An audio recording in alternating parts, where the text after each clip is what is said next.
Assalamualaikum, halo semuanya. Kali ini saya akan membahas kelanjutan sebuah alur cerita novel, dengan novel yang berjudul Kaisar Naga. Jangan lupa buat teman-teman untuk like, komen, subscribe, and share ya. Yuk, tanpa basa-basi lagi, kita lanjut ke pembahasannya. Di episode sebelumnya, Lu Ming tiba-tiba membuka matanya, menggerakkan tubuhnya, dan melangkah maju. Ada tebing di depan, tapi Lu Ming sepertinya menginjak tanah, berjalan maju selangkah demi selangkah. Dengan tangan di belakang punggung, Lu Ming berjalan selangkah demi selangkah di udara, seperti berjalan di tanah datar. Langkah voli tingkat ke-6, kesatuan manusia dan kekuatan, akhirnya tercapai. Ada senyum tipis di wajah Lu Ming. Lu Ming hanyalah Grand Martial Master tingkat 4, dan tidak lama setelah menjadi Grand Martial Master, dia telah mengembangkan seni bela diri tingkat tinggi yang misterius hingga menggabungkan seni manusia dan seni bela diri. Jika menyebar, banyak rahang orang akan terkejut. Tampaknya aku memang seorang jenius yang tiada taranya. Lu Ming tertawa puas. Di masa lalu, dia memiliki suara nyanyian semacam itu, dan dia berlatih seni bela diri dengan sangat cepat, tetapi sekarang suara nyanyian semacam itu telah menghilang, dan Lu Ming hanya bertarung melawan dirinya sendiri setiap hari, dan kecepatan kultivasi masih berlanjut. Dapat dilihat bahwa bakat Lu Ming sendiri juga sangat luar biasa. Desir, desir, Lu Ming melangkah keluar selangkah demi selangkah, sosoknya seperti sambaran petir, dia melintasi kehampaan, dan dalam sekejap mata, dia berada ratusan meter jauhnya. Namun, tanpa kecenderungan sedikit pun untuk jatuh, Lu Ming terus berjalan di udara, dan ada perasaan ringan dan tidak menentu di tubuhnya. Kekuatan angin, apakah ini kekuatan angin? Lu Ming berkata pada dirinya sendiri. Sebelumnya, saat memahami langkah voli dan menerobos langkah voli, dia memanfaatkan tren dan memahami jejak bulu angin. Meskipun itu hanya perasaan yang dangkal, itu sudah membuat Lu Ming sangat gembira.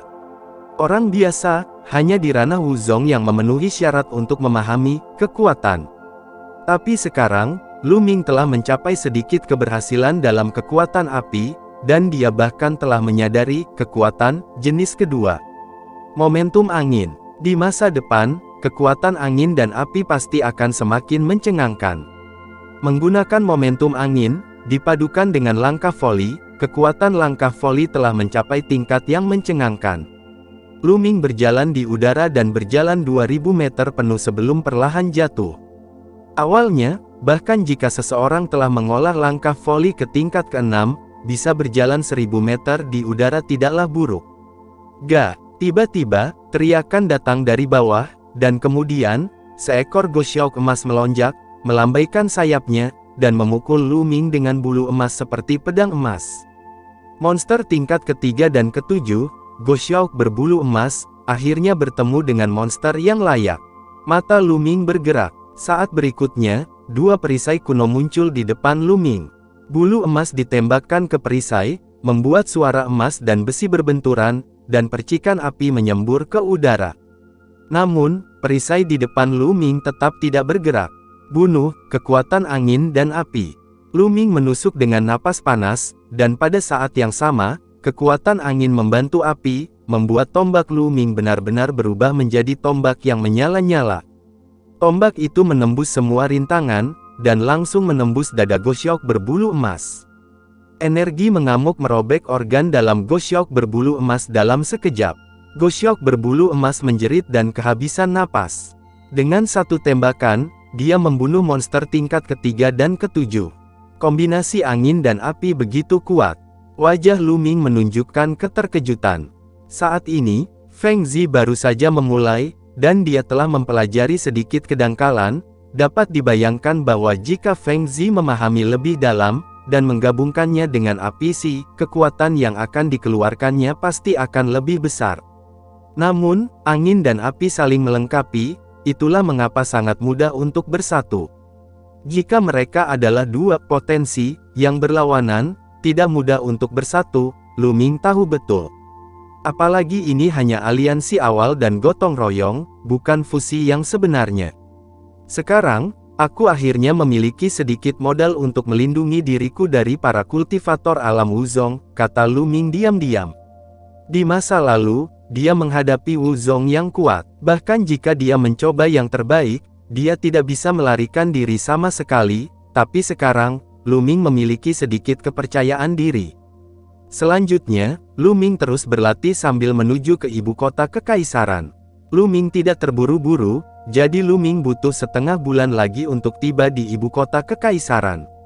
Di depan, muncul monster kolosal, tak terbatas, membentang melintasi langit dan bumi, seolah-olah ada selamanya. Berjalan masuk dan menemukannya lebih besar. Tembok kota yang gelap setinggi 100 meter, memanjang ke langit. Berapa panjang tembok kota itu? Saya tidak bisa melihatnya sama sekali, sekilas sepertinya tidak ada habisnya. Menurut legenda, ibu kota kekaisaran matahari yang terik, timur, barat, utara, selatan, masing-masing panjangnya ratusan mil, sangat megah. Di tembok kota, berdiri barisan sersan berbaju besi, melawan rumput seperti hutan, dan berbaju besi. Setiap sersan memancarkan aura yang kuat. Ibu kota kekaisaran Laisun, kota terkuat dari kekaisaran Laisun, adalah inti dari kekuatan keluarga kerajaan Laisun. Menurut legenda, 800 tahun yang lalu, keluarga kekaisaran Lairi adalah kekuatan paling kuat di kekaisaran Lairi, dan semua sekte besar menundukkan kepala mereka di depan keluarga kerajaan kekaisaran Lairi. Pada saat itu, keluarga kekaisaran matahari yang terik menguasai dunia, dan semua kota di kerajaan matahari yang terik berada di bawah kekuasaan kerajaan matahari yang terik, dan kekuatan mereka mencapai puncaknya. Sayangnya kemakmuran sangat lemah, dan keluarga kerajaan kekaisaran Liang berada dalam kekacauan, dan perang terus berlanjut. Belakangan, kekuatannya melemah, dan sekte itu bangkit. Secara khusus, sekte pedang Sifang mengendalikan keluarga kerajaan dalam satu gerakan, dan kekuatan mereka meningkat secara mengerikan. Saat ini, orang-orang di kekaisaran Laisun hanya memiliki 5 sekte utama di mata mereka, dan pengaruh keluarga kerajaan telah sangat lemah. Lu Ming berjalan ke ibu kota kekaisaran di sepanjang jalan resmi. Jalan-jalan di ibu kota kekaisaran sangat luas, bahkan jika 10 gerbong berjalan berdampingan, tidak akan ada masalah. Di kedua sisi jalan, ada banyak toko. Ada toko obat mujarab, paviliun penyulingan kerajinan, dan lain-lain. Itu sama sekali tidak sebanding dengan kota Fenghuo, bahkan jika itu adalah kota Xuanjian, itu tidak dapat dibandingkan sama sekali. Di jalan, orang datang dan pergi, sangat ramai. Lu Ming melihat sekeliling dengan rasa ingin tahu dan berjalan ke depan. Kaisar Laisun begitu besar, bagaimana aku harus menyelidiki berita ayah seperti ini? Pikir Lu Ming. Untuk sementara, dia tidak tahu sama sekali. Hua Qi berkata bahwa dia ada di ibu kota kekaisaran. Mungkin dia adalah anggota ibu kota kekaisaran. Jika saya dapat menemukannya dan bertanya kepadanya tentang situasi spesifik ibu kota kekaisaran dan pembagian pasukan, itu juga akan sangat membantu tindakan saya selanjutnya. Tapi yang membuat Lu Ming tercengang adalah dia sama sekali tidak tahu bagaimana menemukan Hua Qi. Lupakan saja, ada berita terbanyak di antara restoran. Pergi ke restoran dulu, dan dengarkan berita sambil makan. Lu Ming berencana mencari restoran, dan saat ini, jalanan sedang kacau balau. Tidak baik, Hua Jie datang untuk berjalan binatang perangnya lagi. Apa? Pergilah. Di jalan, kerumunan itu kacau balau, dan kerumunan itu berlarian, semua dengan ekspresi ketakutan. Mengaum. Tiba-tiba, raungan binatang besar terdengar. Kemudian, di ujung jalan, monster besar berlari ke arah sini. Itu adalah monster dengan tinggi 3 meter dan panjang tubuh 6 hingga 7 meter, ditutupi dengan sisik merah menyala dan dipenuhi aura ganas, berlari liar di jalan. Level ketiga dan level pertama, Armor Cracking Beast. Sekilas Lu Ming mengenali asal dan level monster ini. Haha, pergi.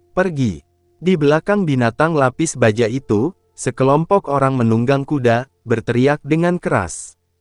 Binatang berbaju besi yang terbelah berlari, dan pejalan kaki di jalan mundur untuk mengantisipasi angin. Bahkan beberapa master di atas tingkat master seni bela diri yang hebat semuanya mengubah ekspresi mereka dan menyingkir. Ibu, kamu di mana? Linger ketakutan. Tiba-tiba, di tengah jalan, terdengar tangisan seorang gadis kecil.